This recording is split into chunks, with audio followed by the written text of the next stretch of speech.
بسم الله الرحمن الرحيم نحمده ونصلي ونسلم على رسوله الكريم أما بعد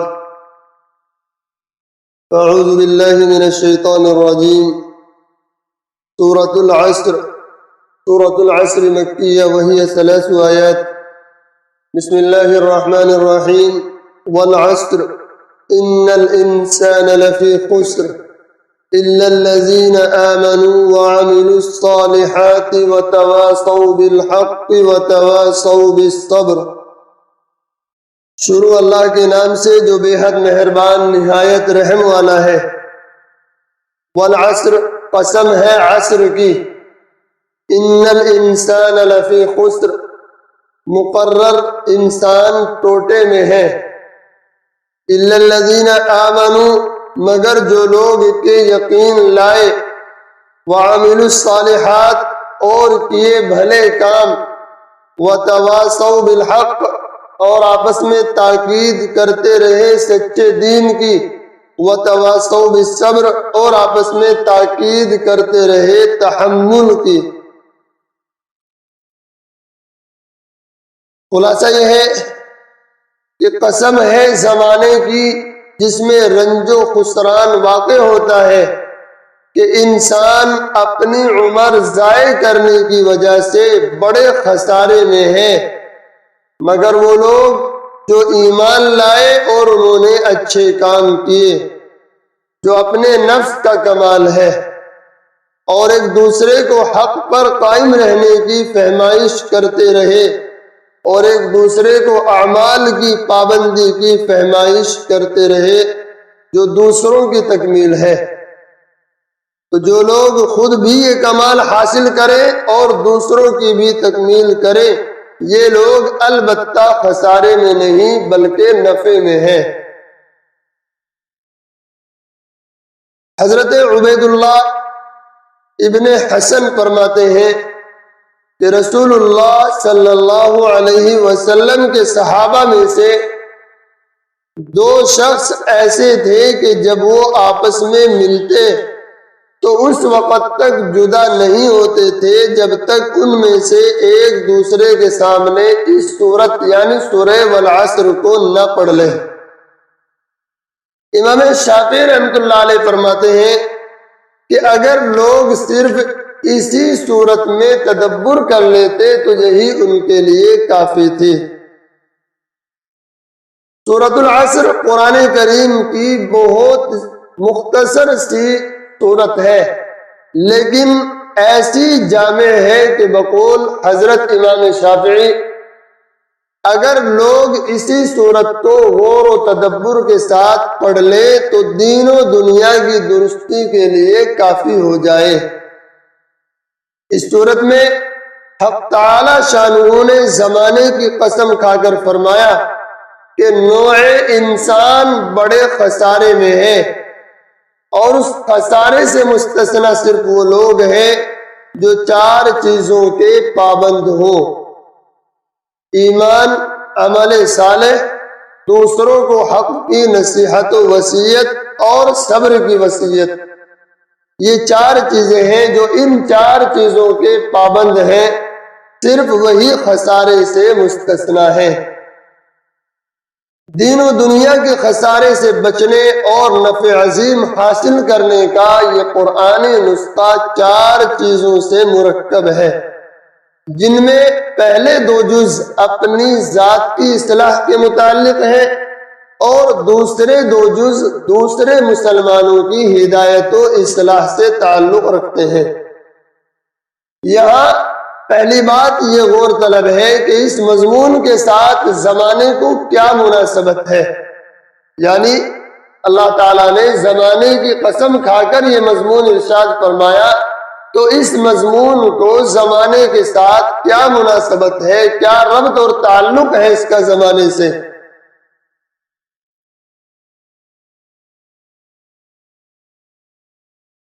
کیونکہ قسم اور جواب قسم میں باہم مناسبت ضروری ہوتی ہے. ایک چیز کی قسم کھائی اور قسم کھا کر کے کوئی بات بیان کی تو جس چیز کی قسم کھائی جائے اس میں اور اس بات میں کوئی ربط اور مناسبت ضرور ہونی چاہیے. عام حضرات مفسرین نے فرمایا کہ انسان کے تمام حالات، اس کا نشو و نما، اس کی حرکات و سکنات، اعمال و اخلاق سب زمانے ہی کے اندر ہوتے ہیں۔ جن اعمال کی ہدایت اس صورت میں دی گئی وہ بھی اسی زمانے کے لیل و نہار میں ہوں گے۔ اسی مناسبت سے زمانے کی قسم اختیار کی گئی۔ اب زمانے کو نوع انسانی کے خسارے میں کیا دخل ہے؟ اس کی توضیح یہ ہے کہ انسان کی عمر کا زمانہ، اس کے سال اور مہینے، اس کے دن اور رات، بلکہ گھنٹے اور منٹ اگر غور کیا جائے تو یہی اس کا سرمایہ ہے جس کے ذریعے وہ دنیا اور آخرت کے عظیم منافع بھی حاصل کر سکتا ہے، اور عمر کے اوقات اگر غلط اور برے کاموں میں لگا دیے تو یہی اس کے لیے وبال جان بھی بن جاتے ہیں۔ بعض علماء نے فرمایا حیاتو کا انفاس تعد فکلما مزا نفس منہا انتقصت بھی جزءا، یعنی تیری زندگی چند گنے ہوئے سانسوں کا نام ہے، جب ان میں سے ایک سانس گزر جاتا ہے تو تیری عمر کا ایک جز کم ہو جاتا ہے۔ حق تعالی شانہ نے ہر انسان کو اس کی عمر کے اوقات عزیز کا بے بہا بیش قیمت سرمایہ دے کر ایک تجارت پر لگایا ہے کہ وہ عقل و شعور سے کام لے اور اس سرمایے کو خالص نفع بخش کاموں میں لگائے تو اس کے منافع کی کوئی حد نہیں رہتی، اور اگر اس کے خلاف کسی نقصان دہ کام میں لگا دیا تو نفع کی تو کیا امید ہوتی، یہ راس المال اصل سرمایہ بھی ضائع ہو جاتا ہے۔ اور صرف اتنا ہی نہیں کہ نفع اور راس المال ہاتھ سے جاتا رہا، بلکہ اس پر سینکڑوں جرائم کی سزا عائد ہو جاتی ہے۔ یعنی ہمارے پاس یہ وقت بہت قیمتی سرمایہ ہے، اسی لیے کہا گیا ہے الوقت اسمن من الذهب، کہ وقت جو ہے وہ سونے سے بھی زیادہ قیمتی ہے۔ سونے کی سب سے زیادہ قیمت ہوتی ہے، وقت کی قیمت اس سے بھی زیادہ ہے۔ اسی لیے اگر آدمی اس کو سوچ سمجھ کر صحیح جگہ پر لگائے گا تو اس کے بڑے منافع اس کو حاصل ہوں گے، لیکن اگر اس وقت کو سوچ سمجھ کر استعمال کرنے کے بجائے کہیں غلط استعمال کیا تو صرف اتنا ہی نہیں کہ ہمارا یہ سرمایہ ضائع ہوگا، بلکہ الٹا ہمارے لیے وبال کا سبب بنے گا اور نامعلوم کتنے جرائم ہمارے اوپر عائد ہو جائیں گے جن کی سزا بھگتنی پڑے گی۔ اور کسی نے اس سرمایے کو نہ کسی نفع بخش کام میں لگایا، نہ مضرت رساں میں، یعنی اس سے فائدہ نہیں اٹھایا، نہ کسی فائدے کے کام میں استعمال کیا، نہ کسی غلط نقصان دینے والی چیز میں، تو کم از کم یہ خسارہ تو لازمی ہی ہے کہ اس کا نفع اور راس المال دونوں ضائع ہو گئے۔ اور یہ کوئی شاعرانہ تمثیل ہی نہیں بلکہ ایک حدیث مرفوع سے اس کی تائید بھی ہوتی ہے، جس میں رسول اللہ صلی اللہ علیہ وسلم کا ارشاد ہے کل یغدو فبائع نفسہ فمعتقها او موبقها، یعنی ہر شخص جب صبح کو اٹھتا ہے تو اپنی جان کا سرمایہ تجارت پر لگاتا ہے، پھر کوئی تو اپنے اس سرمایہ کو خسارے سے آزاد کرا لیتا ہے اور کوئی ہلاک کر ڈالتا ہے۔ خود قرآن کریم نے بھی ایمان و عمل صالح کو انسان کی تجارت کے الفاظ سے تعبیر فرمایا ہے۔ چنانچہ ارشاد ہے یا ایھا الذین آمنوا هل ادلکم علی تجارۃ تنجیکم من عذاب علیم، کہ ایمان والو کیا میں تمہیں ایک ایسی تجارت بتاؤں جو تمہیں دردناک عذاب سے نجات دینے والی ہو۔ تو یہاں انسان کے ایمان و عمل صالح کو قرآن کریم نے تجارت سے تعبیر فرمایا ہے، اور جب زمانہ عمر انسان کا سرمایہ ہوا اور انسان اس کا تاجر، تو عام حالات میں اس تجارت کا خسارے میں ہونا اس لیے واضح ہے کہ اس مسکین کا سرمایہ کوئی منجمد چیز نہیں جس کو کچھ دن بیکار بھی رکھا تو اگلے وقت میں کام آ سکے۔ یعنی یہ ہمارے پاس جو عمر اور ہمارا زمانہ، ہمارا وقت اللہ تعالیٰ کی دی ہوئی نعمت ہے، یہ کوئی ایسا سرمایہ نہیں کہ جو جمع ہوا ہو، اس کو اگر ایک وقت ہم نے استعمال نہیں کیا تو اس کو اٹھا کر کے رکھ لیں، بعد میں استعمال کر لیں، یہ ایسی چیز نہیں ہے، بلکہ یہ سیال سرمایہ ہے جو ہر منٹ ہر سیکنڈ میں بہہ رہا ہے۔ اس کی تجارت کرنے والا بڑا ہوشیار مستعد آدمی چاہیے جو بہتی ہوئی چیز سے نفع حاصل کر لے۔ اسی لیے ایک بزرگ کا قول ہے کہ وہ برف بیچنے والے کی دکان پر گئے تو فرمایا کہ اس کی تجارت کو دیکھ کر سورہ والعصر کی تفسیر سمجھ میں آ گئی کہ یہ ذرا بھی غفلت سے کام لے تو اس کا سرمایہ پانی بن کر ضائع ہو جائے گا۔ جو آدمی برف بیچ رہا ہے تو اس کا برف کوئی خریدے گا تب بھی وہ بک جائے گا، اور اگر وہ تھوڑی سی سستی کر لے، تھوڑی دیر وہ رکھا رہ جائے تو پانی بن کر کے سارا بہہ جائے گا، ختم ہو جائے گا۔ تو ہماری زندگی بھی یہ برف کی مانند ہے، اگر ہم اس کو جلد سے جلد استعمال کر لیں، اس سے فائدہ اٹھا لیں تو ہم نفع میں ہیں، اور اگر ہم نے اس کی طرف سے لاپرواہی اور غفلت برتی تو یہ پانی بن کر کے بہہ جائے گی اور ہمارا سرمایہ ضائع ہو جائے گا۔ تو ان بزرگ نے برف والے کی دکان کو دیکھ کر کے فرمایا کہ اس صورت کی تفسیر سمجھ میں آ گئی کہ یہ ذرا بھی غفلت سے کام لے تو اس کا سرمایہ پانی بن کر ضائع ہو جائے گا۔ اس لیے اس ارشاد قرآنی میں زمانے کی قسم کھا کر انسان کو اس پر متوجہ کیا ہے کہ خسارے سے بچنے کے لیے جو 4 اجزاء سے مرکب نسخہ بتلایا گیا ہے اس کے استعمال میں ذرا غفلت نہ برتے، عمر کے ایک ایک منٹ کی قدر پہچانے اور ان 4 کاموں میں اس کو مشغول کرتے۔ زمانے کی قسم کی ایک مناسبت یہ بھی ہو سکتی ہے کہ جس چیز کی قسم کھائی جائے وہ ایک حیثیت سے اس معاملے کے شاہد کے قائم مقام ہوتی ہے،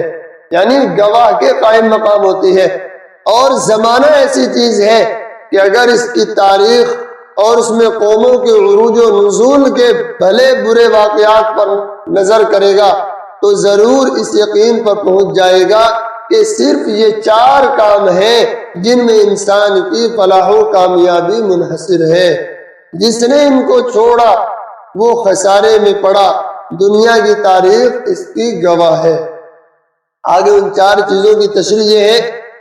کہ ایمان اور عمل صالح جو خود انسان کی ذات سے متعلق ہیں ان کا معاملہ واضح ہے، کسی تشریح کا محتاج نہیں۔ البتہ آخری 2 چیزیں یعنی تواصی بالحق اور تواصی بالصبر، یہ دونوں چیزیں قابل غور ہیں کہ ان سے کیا مراد ہے۔ لفظ تواصی وصیت سے بنا ہے، کسی شخص کو تاکید کے ساتھ مؤثر انداز میں نصیحت کرنے اور نیک کام کی ہدایت کرنے کو وصیت کہا جاتا ہے۔ اسی وجہ سے مرنے والا جو اپنے بعد کے لیے کچھ ہدایات دیتا ہے اس کو بھی وصیت کہا جاتا ہے۔ یہ 2 جز در حقیقت اسی وصیت کے 2 باب ہیں، ایک حق کی وصیت، دوسرے صبر کی وصیت۔ اب ان دونوں لفظوں کے معنی میں کئی احتمال ہیں۔ ایک یہ کہ حق سے مراد عقائد صحیحہ ہے اور اعمال صالحہ کا مجموعہ، عقائد صحیحہ اور اعمال صالحہ کا مجموعہ ہو، اور صبر کے معنی تمام گناہوں اور برے کاموں سے بچنا ہو۔ تو پہلے لفظ کا حاصل امر بالمعروف ہو گیا یعنی نیک کاموں کا حکم کرنا، اور دوسرے کا حاصل نہی عن المنکر یعنی برے کاموں سے روکنا۔ اس مجموعے کا حاصل پھر وہی ایمان اور عمل صالح جس کو اختیار کیا ہے اس کی تاکید و نصیحت دوسروں کو کرنا ہو گیا، یعنی ایمان و عمل صالح خود بھی کرے اور دوسروں کو بھی اس کی تاکید کرے، یہ مطلب پوری صورت کا ہو گیا۔ اور ایک احتمال یہ ہے کہ حق سے مراد اعتقادات حقہ لیے جائیں اور صبر کے مفہوم میں تمام اعمال صالحہ کی پابندی بھی ہو جائے اور برے کاموں سے بچنا بھی، کیونکہ لفظ صبر کے حقیقی معنی اپنے نفس کو روکنے اور پابند بنانے کے ہیں۔ اس پابندی میں اعمال صالحہ بھی آگے اور گناہوں سے بچنا بھی۔ علامہ ابن تیمیہ رحمۃ اللہ علیہ نے اپنے ایک رسالے میں فرمایا کہ انسان کو ایمان اور عمل صالح سے روکنے والی عادتاً دو چیزیں ہوتی ہیں، ایک شبہات، یعنی اس کو ایمان و عمل صالح میں کچھ نظری اور فکری شبہات پیدا ہو جائیں جن کے سبب عقائد ہی مختل ہو جائے، اور عقائد کے مختل ہونے سے عمل صالح کا خلل پذیر ہونا خود ظاہر ہے۔ یعنی اگر عقیدے میں شبہ پیدا ہو جائے تو ایمان اور عمل صالح کے اندر خلل اور نقصان خود بخود پیدا ہو جائے گا۔ دوسرے شہوات یعنی خواہشات نفسانی جو انسان کو بعض اوقات نیک عمل سے روکتی ہیں اور بعض اوقات برے اعمال میں مبتلا کر دیتی ہیں، اگرچہ وہ نظری اور اعتقادی طور پر نیکی پر عمل اور برائی سے بچنے کو ضروری سمجھتا ہو، مگر نفسانی خواہشات اس کے خلاف ہو اور وہ ان خواہشات سے مغلوب ہو کر سیدھا راستہ چھوڑ بیٹھے، تو آیت مذکورہ میں وصیت حق سے مراد یہ ہے کہ شبہات کو دور کرے، اور وصیت صبر سے مراد یہ ہے کہ نفسانی خواہشات کو چھوڑ کر اچھے اعمال اختیار کرنے کی ہدایت کرے۔ تو یہ دو مطلب بیان کیے گئے ہیں، وتواصوا بالحق اور وتواصوا بالصبر کے۔ اس صورت میں مسلمانوں کو ایک بڑی ہدایت یہ دی کہ ان کا صرف اپنے عمل کو قرآن و سنت کے تابع کر لینا جتنا اہم اور ضروری ہے، اتنا ہی اہم یہ ہے کہ دوسرے مسلمانوں کو بھی ایمان اور عمل صالح کی طرف بلانے کی مقدور بھر کوشش کرے۔ یعنی صرف اپنے نماز پڑھ لینا اور اپنے اعمال کر لینا کافی نہیں ہے، جتنا اپنا ایمان اور اپنے عمل صالح ضروری ہے، اتنا ہی اہم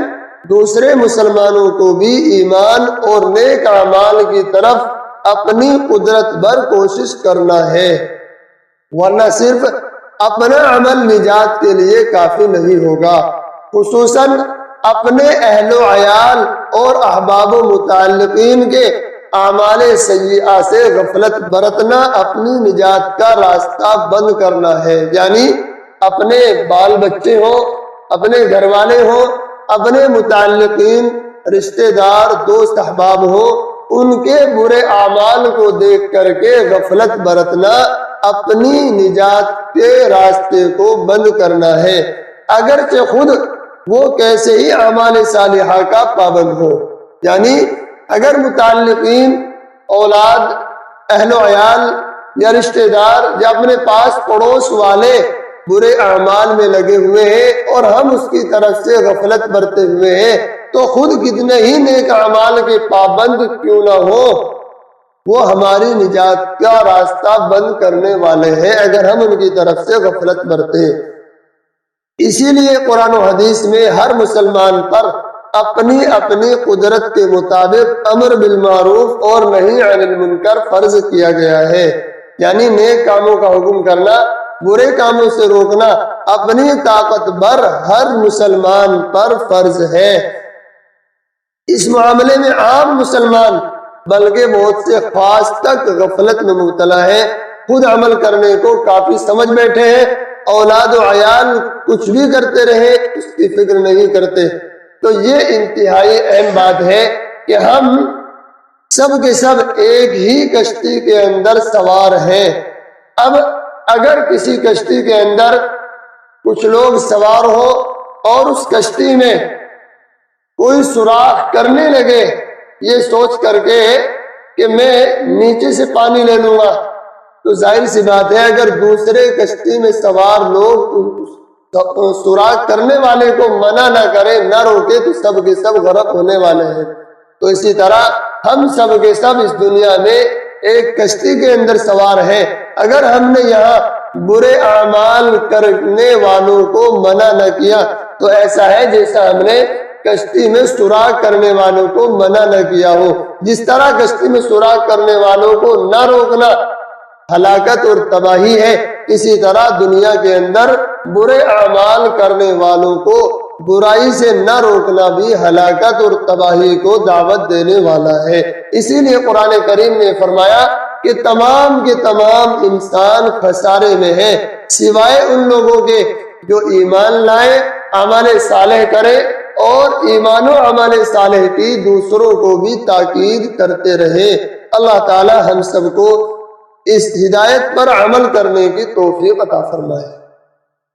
سبحان اللہ و بحمدہ، سبحانک اللہم و بحمدک، ونشہد ان لا الہ الا انت، نستغفرک و نتوب الیک۔